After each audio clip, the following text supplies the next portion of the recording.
We all have our own way of seeing the world based on what we believe and the values we each hold. And so, when we see or hear things online, we are more likely to trust information that fits with these beliefs, because it makes sense to us. Unfortunately, this dynamic can also be used against us to make us believe in disinformation. Let's see how we can avoid falling into this trap. It's easier to be more critical of information if you already don't believe in the message. But would you be able to be as critical with information that speaks directly to you?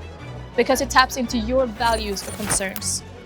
In these cases, we tend to let our guard down and more easily believe what we see or hear without question. What's the danger?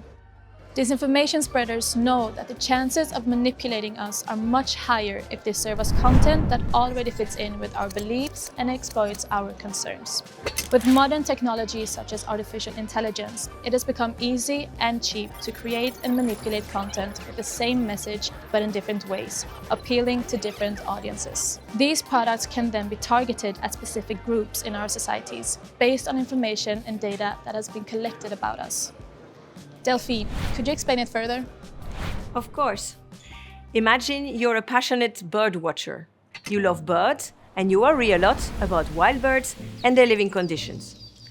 So how would a person or an organization that wanted, for example, to undermine your trust in local democracy approach you? They could try to lure you to join a group for bird lovers on social media. And after that, they could start posting content in this group where they claim that local authorities destroy living conditions for birds, even if this is not true. When our passion and fear of losing something are activated, we often let our guard down. If we already believe that birds are under threat, we will also more easily believe someone who tries to convince us that something or someone is to blame for that, even if it's not true. What can you do? Accept that we all have our beliefs and blind spots where we don't pay as much attention as we should. It can be a good idea to ask ourselves, what are my blind spots? What kind of message would I believe in without questioning it because it fits with my beliefs? When we see or hear something that makes us think, I knew it, there may be a good reason to pause and think. So to recap, information that fits in with our beliefs can easily fool us. Be more aware of your own blind spots.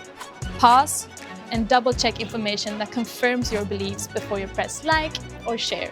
Follow us for more tips on how to avoid disinformation.